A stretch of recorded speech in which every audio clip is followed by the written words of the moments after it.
Assalamualaikum warahmatullahi wabarakatuh. Perkenalkan, nama saya Sinta Ayu Lestari, NIM 2010-2040-30. Baiklah, di sini saya akan memenuhi tugas dari mata kuliah ekologi dengan dosen pengampu Bapak Hendra Wardiman, SSI NTT. Adapun judul presentasi saya pada saat ini yaitu produktivitas. Bagaimana dengan proses dasar dalam produktivitas primer? Produktivitas primer bersih ditentukan oleh perbedaan relatif dari hasil fotosintesis dengan materi yang dimanfaatkan dalam proses respirasi. Beberapa faktor yang mempengaruhi produktivitas primer adalah sebagai berikut. 1. Proses fotosintesis. Dalam proses ini, hanya sebagian kecil energi cahaya yang dimanfaatkan. Diperkirakan dari sejumlah energi cahaya yang sampai pada tumbuhan, hanya 1-5% dapat diubah menjadi energi kimia. Pemanfaatan energi cahaya untuk membentuk karbohidrat dalam fotosintesis meliputi beberapa proses kimia yang sangat kompleks, termasuk dalam biokatalisator yang berupa enzim. Secara sederhana, dapat ditulis sebagai berikut. 6CO2 ditambah 6H2O dengan bantuan cahaya dan klorofil menjadi 6C6H12O6 ditambah O2. Gula yang dihasilkan dalam proses fotosintesis mempunyai berbagai kemungkinan, yaitu dimanfaatkan kembali dalam proses respirasi untuk menghasilkan ATP, dikonversikan menjadi bentuk senyawa organik lain dan dikombinasikan dengan gugusan tertentu menjadi asam amino dan selanjutnya diubah menjadi protein. Selanjutnya, kedua ada proses respirasi. Proses ini merupakan kebalikan dari proses fotosintesis yang melibatkan berbagai reaksi dan biokatalisator yang berupa enzim. Secara sederhana, reaksinya adalah sebagai berikut. 6C6H12O6 ditambah O2 dengan bantuan enzim menjadi 6CO2 ditambah energi. Pada kondisi optimum, kecepatan fotosintesis dapat mencapai 30 dari kecepatan respirasi, terutama pada tempat-tempat yang terdedah dengan cahaya matahari. Pada umumnya, tumbuhan menggunakan karbohidrat untuk respirasinya berkisar antara 10-75% dari hasil fotosintesisnya, dan ini tergantung dari jenis dan usia tumbuhan. Selanjutnya ada fotolingkungan. Fotosintesis atau kecepatan dan efisiensinya tergantung pada berbagai faktor, baik faktor eksternal maupun faktor internal dari tumbuhan itu sendiri. Berbagai faktor eksternal yang mempengaruhi proses fotosintesis adalah cahaya, karbon dioksida, air, nutrisi, dan suhu. Sedangkan faktor internalnya adalah struktur dan komposisi komunitas, jenis dan usia tumbuhan, dan peneduhan. Selanjutnya, bagaimana dengan metode penentuan produktivitas primer? Metode yang umum digunakan dalam mengukur nilai produktivitas primer adalah metode oksigen. Dengan metode botol gelap dan terang, oksigen merupakan hasil sampingan dari fotosintesis, sehingga ada hubungan erat antara produktivitas dengan oksigen yang dihasilkan oleh tumbuhan. Selanjutnya, produktivitas primer dalam ekosistem alami. Secara garis besar, produktivitas primer kotor ini dapat dikelompokkan dalam 3 kategori. Pertama, relatif tidak produktif, yaitu produktivitasnya kecil dari 0,1 G per meter kuadrat per hari. Kedua, ada produktivitas medium, yaitu sampai 10 gram per meter kuadrat per hari. Ketiga, ada sangat produktivitas, yaitu 10-20 gram per meter kuadrat per hari. Gambaran umum produktivitas ekosistem ada: 1. Sebagian besar prosentase permukaan bumi berada dalam kategori produktivitas rendah akibat ketiadaan air dan kekurangan hawa tanah. Kedua, produktivitas lautan lebih rendah dari daratan. Tingginya prosentase energi yang dipakai respirasi oleh fitoplankton dan kekurangan hara terutama pada lapisan permukaan. Ketiga, ada ekosistem yang paling produktif adalah ekosistem terbuka.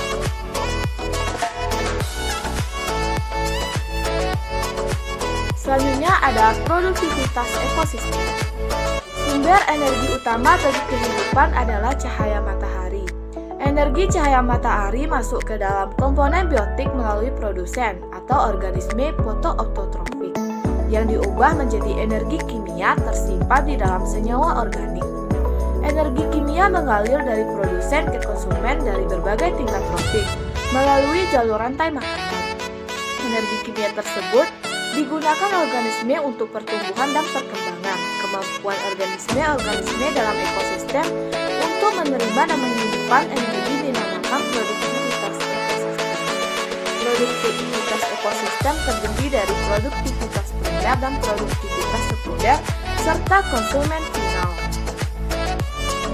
Selanjutnya, bagaimana produktivitas petani? Beberapa ekosistem alami. Yang pertama ada tundra. Berasal dari bahasa Finlandia, daerah terbuka atau tidak ada hutan, menggambarkan semua bentuk vegetasi yang tidak ada pohonnya pada lintang tinggi. Zona antara lintang 57 derajat sampai daerah tundra paling luas adalah belahan bumi utara.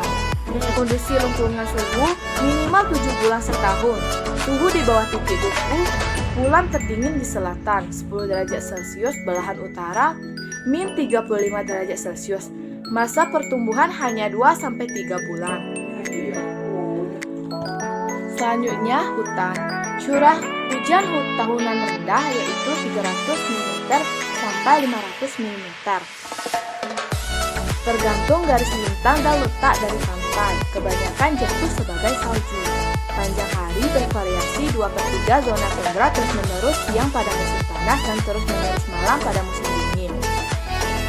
Laju penyinaran rendah, tetapi sebagian dapat berkompensasi dengan panjang siang di musim kemarau.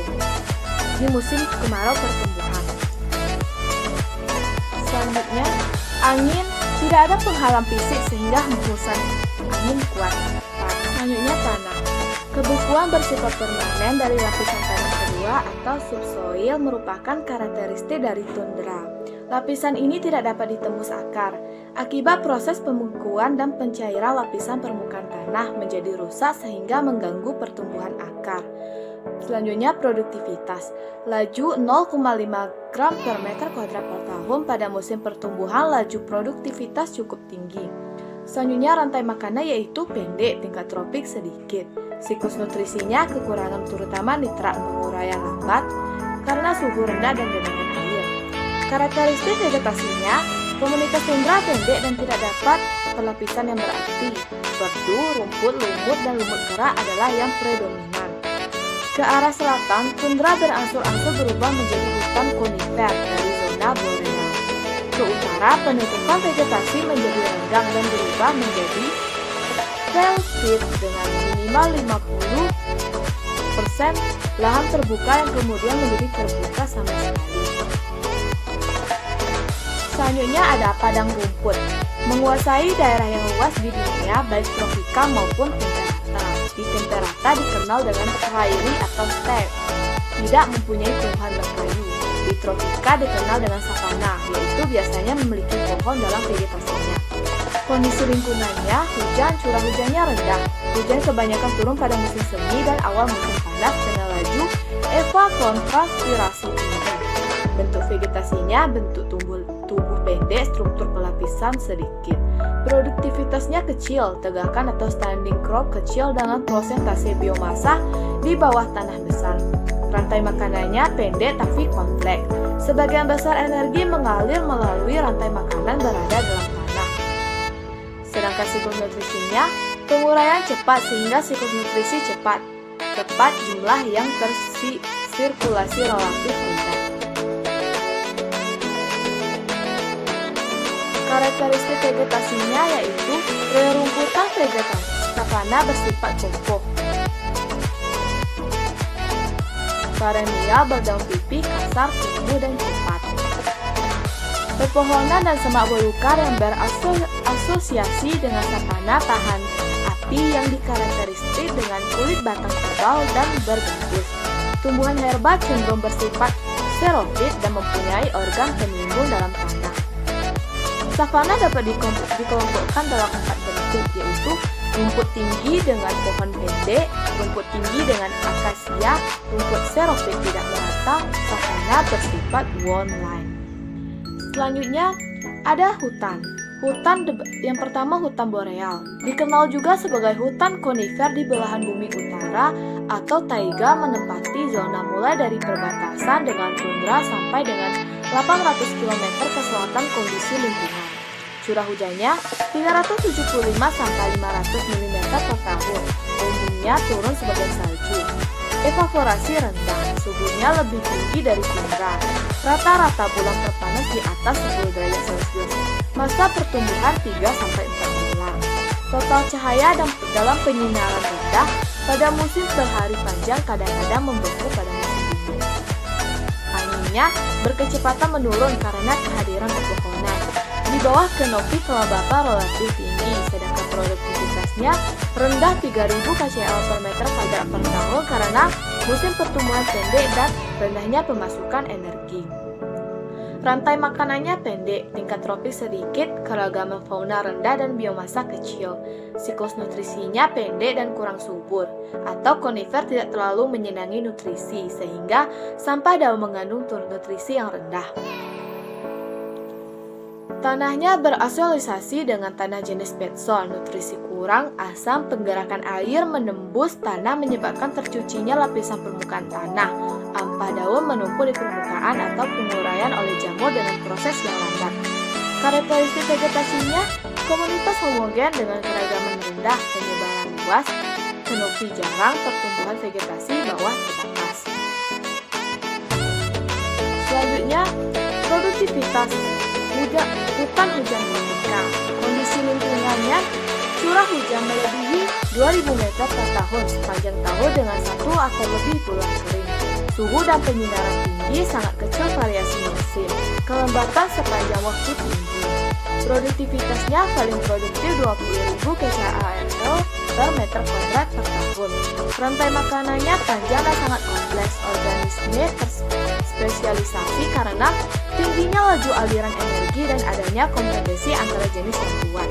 Siklus nutrisinya berjalan cepat dan meliputi sejumlah besar nutrisi. Penguraian terjadi cepat, sehingga sangat sedikit tersimpan dalam bentuk serasa. Tanahnya subur pada hutan yang tidak terganggu. Karakteristik vegetasinya, pohon sangat tinggi hingga 30 meter terpencar, lapisan kanopi 3 lapis, selalu hijau memungkinkan terjadinya produktivitas primer maksimal per tahun, memiliki karakteristik daun dengan ujung meruncing. Sekian presentasi singkat dari saya. Jika terdapat kesalahan, saya mohon maaf. Saya akhiri dengan wabillahi taufiq wal hidayah. Wassalamualaikum warahmatullahi wabarakatuh.